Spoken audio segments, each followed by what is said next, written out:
تو اب جو ہے یہ وہ زمانہ چل رہا ہے کہ ہمارے تمام اسکول کالجز بند ہیں اور ہمارے بچے ہمارے گھروں میں ہمارے نظروں کے سامنے زندگی گزار رہے ہیں۔ سب سے بڑی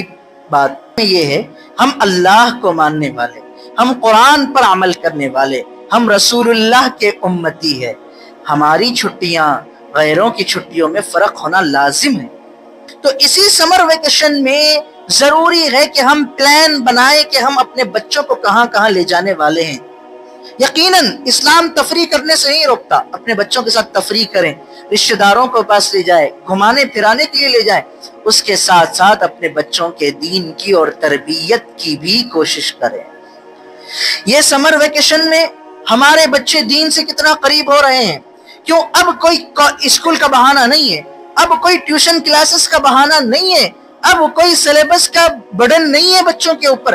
اور یہ بڑا سنہری موقع ہے ہمارے بچوں کے لیے کہ ہمارے بچوں کی قرآن کی تلاوت مضبوط ہو جائے، نماز مضبوط ہو جائے، جو بچے بالغ ہو چکے ہیں ان کے بلوغیت کے مسائل ان کے مضبوط ہو جائے، ان کو دین معلوم ہو، تو اپنے علاقوں میں اپنے علاقوں کے مسجدوں کے اندر جا کر معلوم کریں کیا ہمارے علاقے کی مسجد میں سمر کیمپ ہے،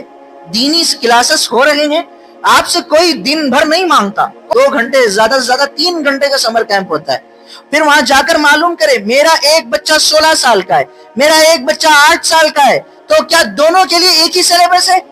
ظاہر سی بات ہے 16 سال اور 8 سال کے بچے میں بہت زیادہ فرق ہوتا ہے، اس کی سمجھ اور اس کی سمجھ میں بہت زیادہ فرق ہوتا ہے۔ تو 16 سال کے بچے کے لیے آپ کے پاس سلیبس کیا ہے؟ 8 سال کے بچے کو آپ کیا سکھانے والے ہیں؟ ہم کیا کرتے ہیں ماں باپ، بچے بہت ستا رہے گھر میں، ان کو کہیں تو ہی بھیج دو،